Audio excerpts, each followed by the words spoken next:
So যেটা বলছিলাম যে officially this is our lecture 6 of macroeconomics equal to 0, course code is equal to 01. In today's lesson actually we will do some. Walaikum assalam. Ma'am, But I was saying in today's class we will do some hands-on practice, which means breakout room activities, and you as you know from breakout room activities you will get your group assignment marks, which means 10 marks I will give you from this kind of breakout room activities. So for example, when I will complete the topic inflation, there are some mathematical term in it, inflation or unemployment. From there I will make some breakout room too. Then when I will go to the topic like a monetary policy or fiscal policy, there are some discussion part. আপনারা নিজেরা discussion করে আমাকে reply করতে পারবেন। So এরকম সব সময় যে ম্যাথস করতে হবে সেটা না, সেটার জন্য বলছি। So there are some discussion parts. So from there you have to come up with a new idea. So সেটাও কিন্তু breakout room activities এর মধ্যে পড়বে। So আজকে আমি আপনাদের কাছ থেকে জানতে চাচ্ছি, do you have any problem from the last lecture? কোনো প্রবলেম আছে কিনা? আমরা যে ক্যালকুলেশন অফ জিডিপি তে গিয়েছিলাম।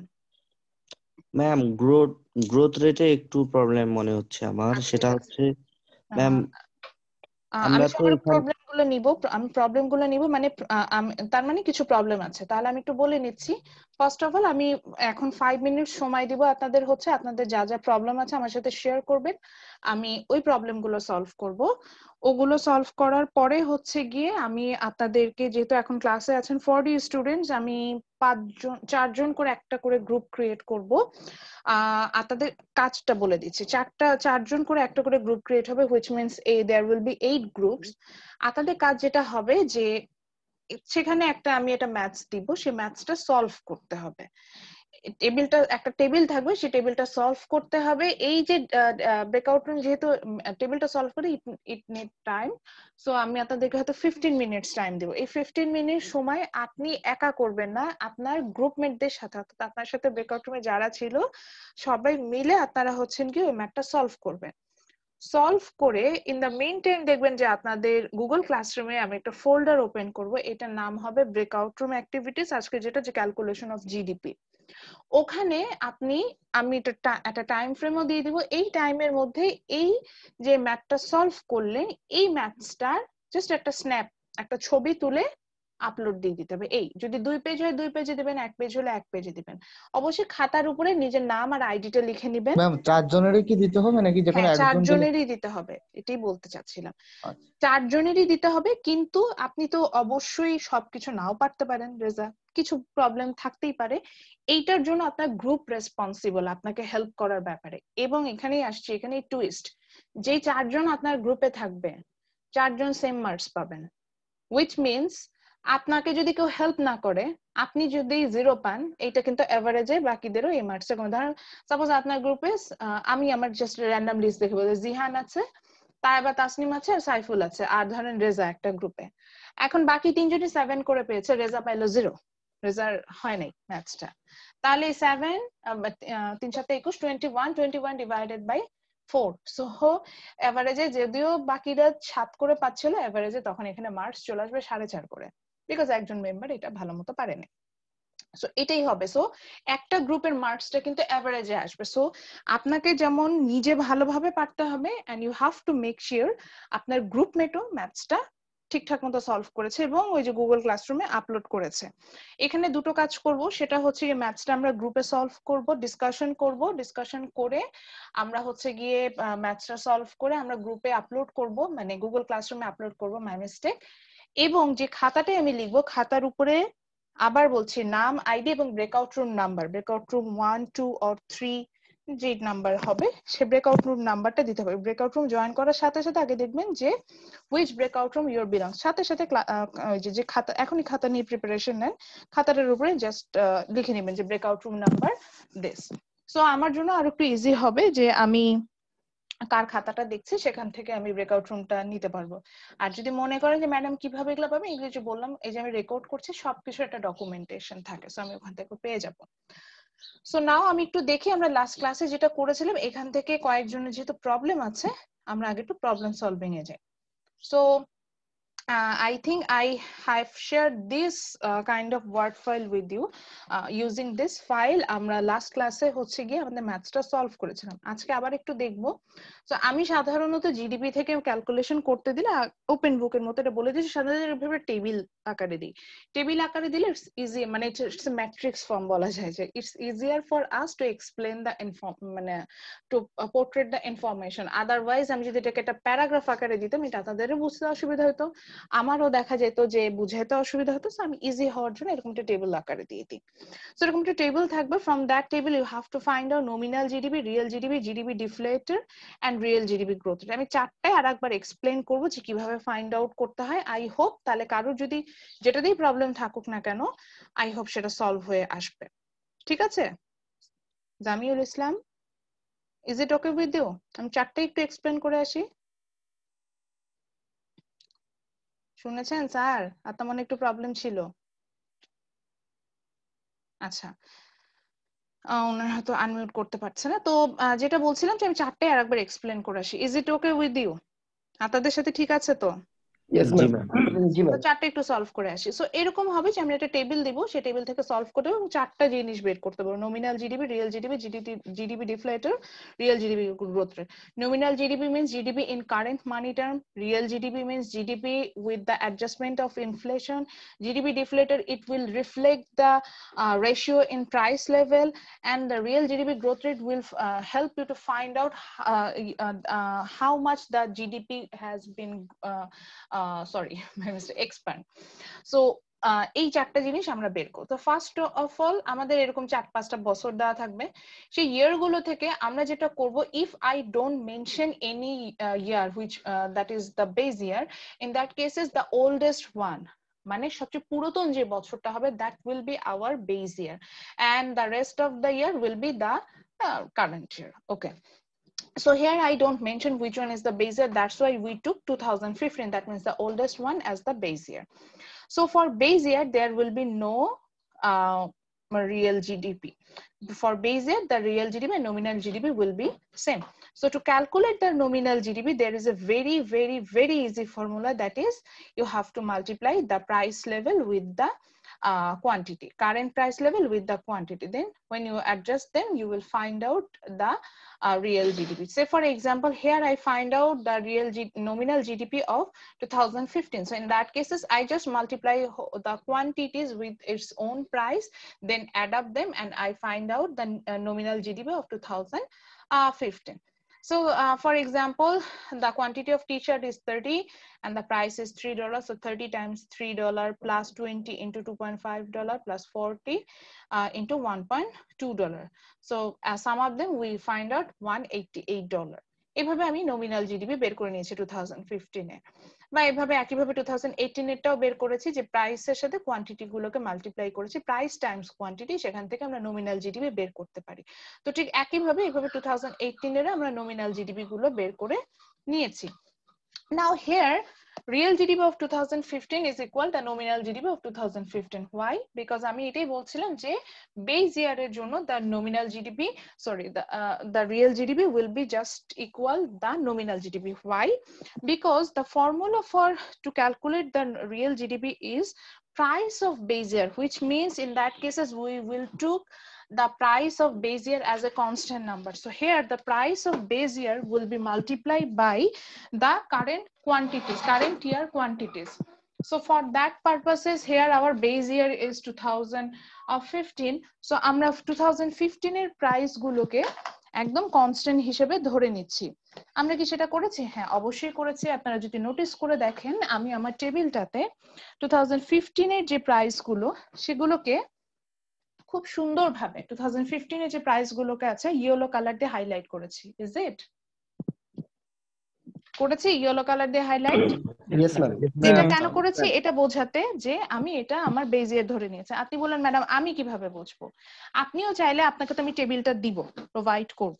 সো সেই টেবিলটা আপনি যেটা করবেন যে তখন সেই টেবিলটার ওই বেজ ইয়ার যেটা হবে সেটাকে আপনি এরকম হাইলাইট করে নিলেন। সো আপনি যদি বেজ ইয়ারটাকে হাইলাইট করে নেন তখন আপনার জন্য বুঝতে সুবিধা যে which one is the base year, then আপনি সেই ওয়েজ আপনার ক্যালকুলেশন করতে থাকলেন।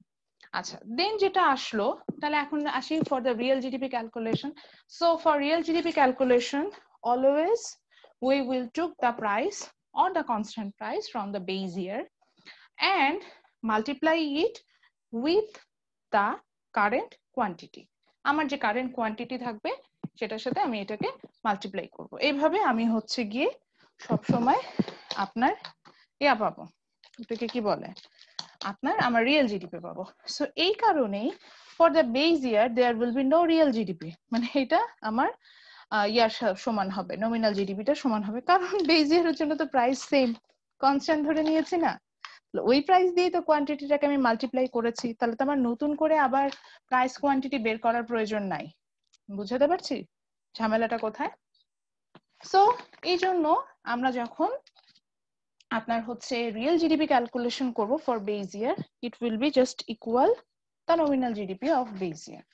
এবার আসি যে আমি সাপোজ এখানে কোনটা বের করেছি, 2017 এর রিয়েল জিডিপি বের করতে যাচ্ছি।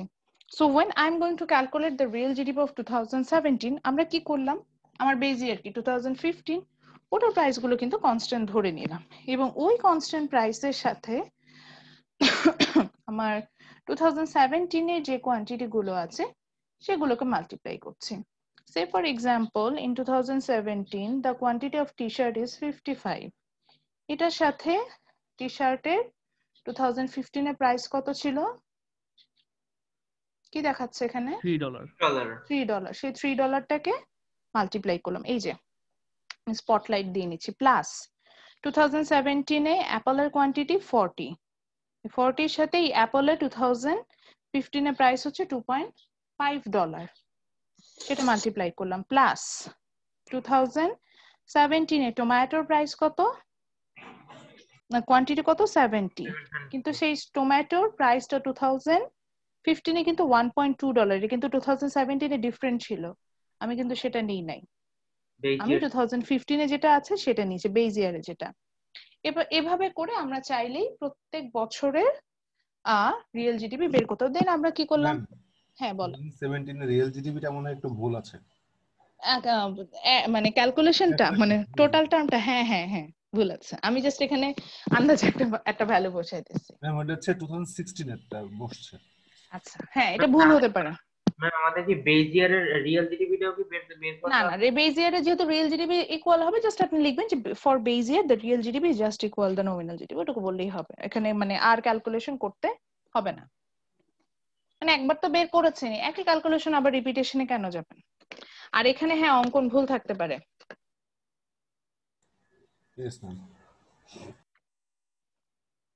আচ্ছা, তো যেখানে ছিলাম, তো এইভাবে হচ্ছে কি আমরা প্রত্যেকটা বছরের রিয়েল জিডিপিটা বের করে নিতে পারবো। এরপরে আমরা যেটাতে যাব সেটা হচ্ছে যে জিডিপি ডিফলেটর। এটার জন্য দুইটা ফর্মুলা ইউজ করা যায়, এটা বলেছেন it's totally up to you which one you are going to follow. আমি এখানে যেটা করি সাধারণত রেশিওটাই নেই, উইকিপিডিয়া থেকে আমি জিডিপি ডিফলেটরের ডেফিনেশনটা পড়তে বলেছিলাম, ওখানে আবার ওরা 100 দিয়ে মাল্টিপ্লাই করে নেয়, তাতে আপনাদের বুঝতে সুবিধা যে প্রাইস লেভেল কতখানি বেড়েছে।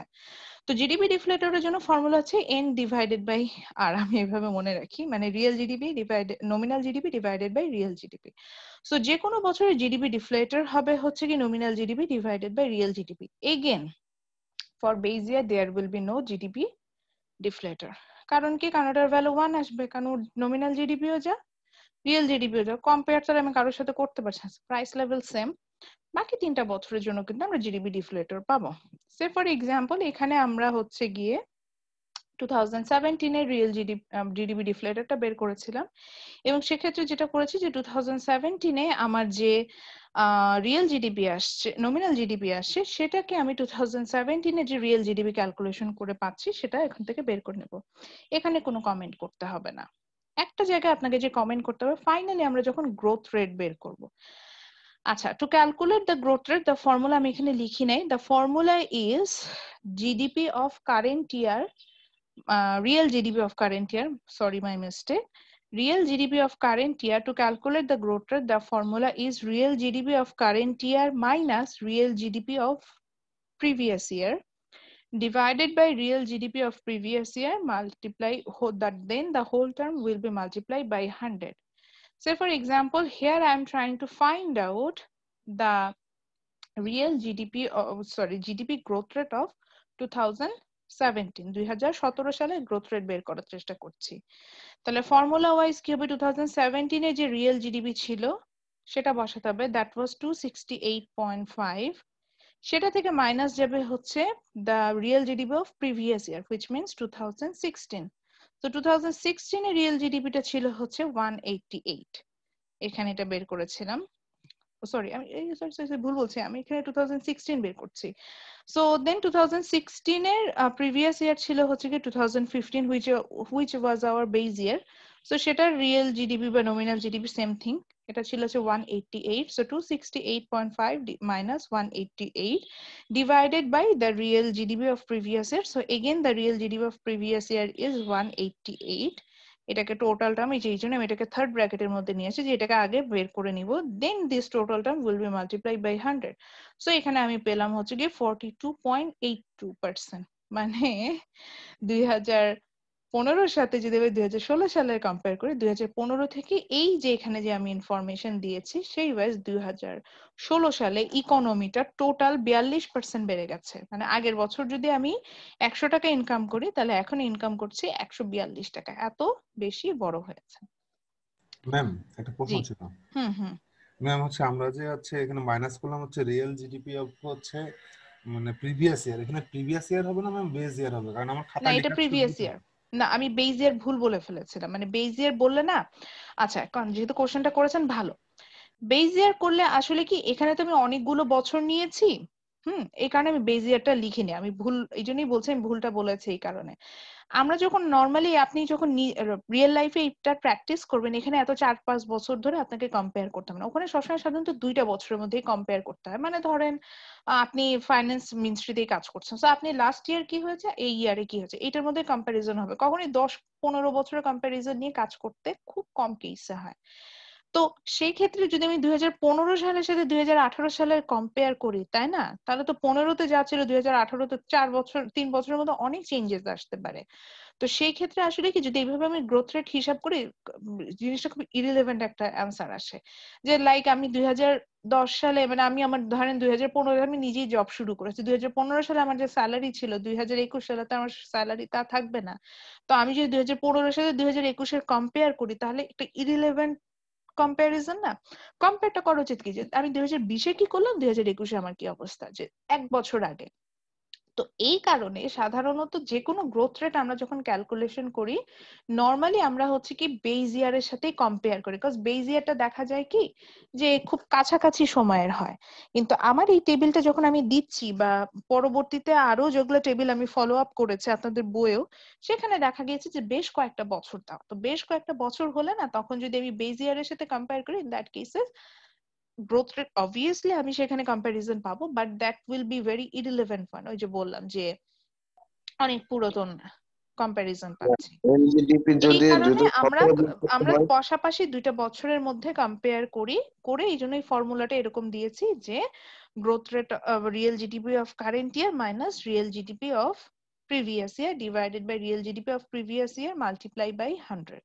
এইভাবে করে আমরা হচ্ছে গিয়ে গ্রোথ রেটটা বের করে নিচ্ছি। ম্যাম এটা কি আমরা রিয়েল জিডিপি গ্রোথ রেটও বলতে পারি কি? হ্যাঁ, এটার অনেকগুলো নাম আছে, রিয়েল জিডিপি গ্রোথ রেট বলতে পারেন, জিডিপি গ্রোথ রেটও বলতে পারেন, নর্মাল গ্রোথ রেটও বলতে পারেন। যেমন আমাদের দেশে যে বলে না আমাদের দেশে গ্রোথ রেট এত পার্সেন্ট, এটা কিন্তু ঠিক এইভাবেই বের করে, যে গত বছরের আপনি চাইলেও নিজে এখন গ্রোথ রেট বের করতে পারবেন। সাপোজ আমাদের ফিসক্যাল ইয়ার 2019-20 এর যা টোটাল জিডিপি ছিল, 2021 এর টোটাল জিডিপি যেটা হবে, ঠিক একইভাবে যদি এই যে এইভাবে কম্প্যারিজন করেন, মানে এই ফর্মুলাতে বসান, তাহলে কিন্তু আপনিও বাংলাদেশের জিডিপি গ্রোথ রেট বের করতে পারবেন প্রতি বছরে। বুঝছেন? কি গ্রোথ রেটের ক্ষেত্রে কি আমরা নমিনাল জিডিপি কি আমরা ইউজ করব না? আমি বুঝিনি হচ্ছে কোশ্চেনটা, বুঝি। গ্রোথ রেটটা আমরা যখন বের করব সে তখন কি আমরা আছে নমিনাল জিডিপি কি ইউজ করব কি আমরা না formula না তে? না না না, যখন গ্রোথ রেট বের করতে চাই, গ্রোথ রেটও সেম থিং, আমরা অরিজিনাল সিনারিওটা জানতে চাই, তো সেই ক্ষেত্রে আমরা কখনোই নমিনাল জিডিপি তে যাই না। নমিনাল জিডিপির ইউজেসটা খুব কম কেসেই হয়, মানে আমরা প্র্যাকটিক্যাল সিনারিওটাই সবসময় দেখতে চাই, তো মানে প্রেডিকশন করার ক্ষেত্রে এগুলো ইউজ করি, তো সেই কারণে আমরা রিয়েল জিডিপিটাতেই বেশি ফোকাস করি। Okay. ওকে, আচ্ছা, ইমরান হ্যান্ড রেজ করেছিলেন। ম্যাম এনজিডিপি যেটা ম্যাম 2016 দেওয়া, ওটা যদি 2017 দেওয়া হয় তাহলে ওটা থেকে ম্যাম ডিভাইডেড রিয়েল জিডিপি যেটা, সেটা কি সেটা বেস ইয়ার 2016 হবে? না না না, সেটা 2000। সাপোজ আমি যদি এখন গ্রোথ রেট 2017 সালের বের করতে চাই, তাহলে 2017 সালের রিয়েল জিডিপি থেকে 2016 সালের রিয়েল জিডিপিটা মাইনাস করব, ডিভাইডেড বাই আবার 2016 সালের রিয়েল জিডিপি মাল্টিপ্লাই বাই 100, এভাবে হবে। মানে জাস্ট প্রিভিয়াস ইয়ার যেটা হবে, বেস ইয়ার না, এখানে প্রিভিয়াস ইয়ার ধরে আমরা করব। সে একই ভাবে 2018 এ যদি বের করতে চাই, আমি 2017টার সাথে কম্পেয়ার করে বের করব।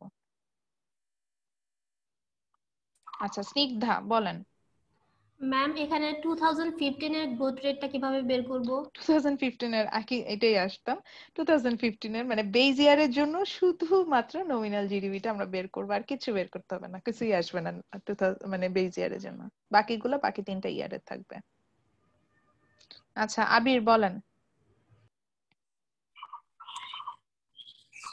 ম্যাম গ্রোথ রেটের কমেন্টটা কি ইনক্রিজ ডিক্রিজ দিয়ে করতে পারবো? হ্যাঁ, ইনক্রিজ ডিক্রিজ, বা ওই যে বলতে পারেন grew by this percent or decline by this percent, এইভাবে। যেমন এখানে আমি কমেন্ট করতাম যে in comparison of 2015 the growth the economy grew by, in 2016 the economy grew by 42%, বা আপনি এইভাবে না বলে যদি আপনি বলতে পারেন the economy grew by increased by 42%। আচ্ছা, গ্রোথ রেটটা যখন বের করব সবার উদ্দেশ্যে আমার এখানে একটা কমেন্ট করতে হবে যে ইকোনমিটা বেড়েছে না কমেছে।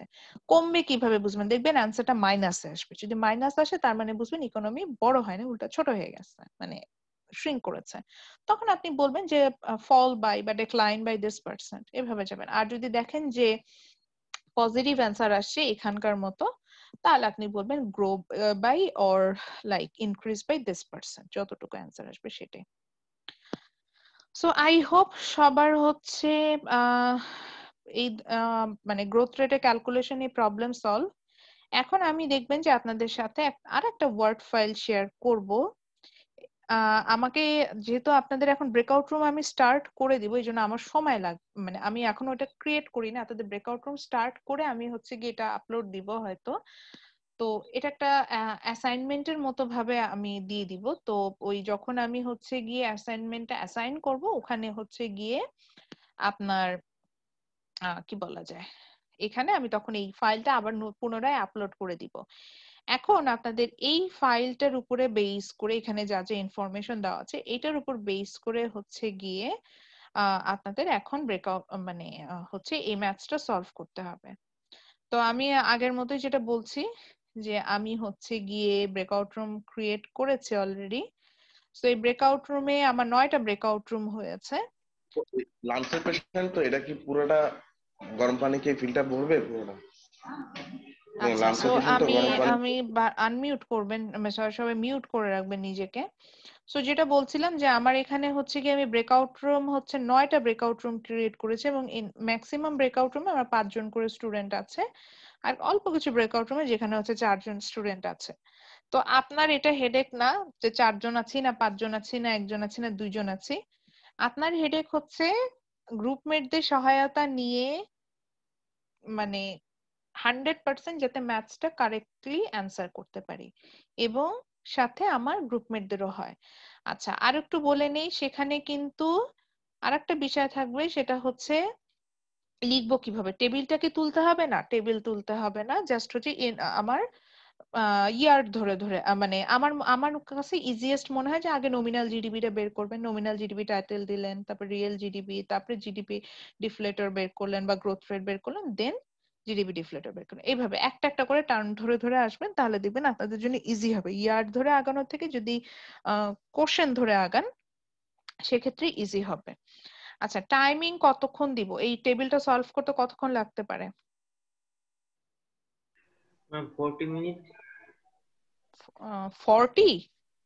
জি ma'am 40। 40 minute? 40 minute breakout room দিয়ে রাখলে তোমার ক্লাস টাইম শেষ হয়ে যাবে। আচ্ছা, আমি 20 মিনিটস টাইম দিচ্ছি, জান। 20 না মিনিট। ম্যাম হ্যাঁ, হবে না। হবে 20 মিনিটসই পারবেন। 20 মিনিটস টাইম দিচ্ছি। এই সময়ের মধ্যে এই ম্যাথ সলভ করে আসতে হবে, এবং ক্লাস কিন্তু অন থাকবে, কারণ আমি এটার আবার ফিডব্যাক নিব। এবং এতক্ষণ ব্রেকআউট রুম দেওয়া যায় না, সো এতক্ষণ ব্রেকআউট রুম দেই না আমি। সো 20 মিনিটস টাইম দিলাম, 20 মিনিটস এর মধ্যে আপনার ব্রেকআউট রুমে বসবেন এবং এই ম্যাচ 20 মিনিটের বেশি লাগবে না। সো খুব যেভাবে বলেছি যে খাতার উপর নাম, আইডি এবং কোন ব্রেকআউট রুমে আছেন, 1 2 3 4 5 এভাবে 9 পর্যন্ত আছে। সো সেই ব্রেকআউট রুমের নাম্বারটা হচ্ছে গিয়ে মেনশন করে আপনারা হচ্ছেন গিয়ে ব্রেকআউট রুমে চলে যাবেন। আচ্ছা, আর একটা বিষয় সেটা হচ্ছে যে এই ইয়াটার আপাতত একটা স্ক্রিনশট নিয়ে নেন। একটু জুম করবেন ma'am? Zoom in zoom out আপনি করে নিতে পারবেন। আচ্ছা, আমি তাও করে দিচ্ছি, ঠিক আছে? জি ম্যাম। ওকে, সো এটার একটা স্ক্রিনশট নিয়ে নেন, কারণ আমার এটা আপলোড করতে, যে বললাম যে আপনাদের এটা ব্রেকআউট রুমে এখন আমি অ্যাসাইন করে দেন, এটা আমি ব্রেকআউট গ্রুপে আপলোড করব as a breakout room activities. So এটা হচ্ছে কি সবাই এটার আপাতত একটা স্ক্রিনশট নেন, নিয়ে তাহলে ব্রেকআউট রুমে চলে যান। আমি ব্রেকআউট রুম অলরেডি ওপেন করে দিয়েছি, তাহলে সবাই এখন ব্রেকআউট রুমে চলে যান।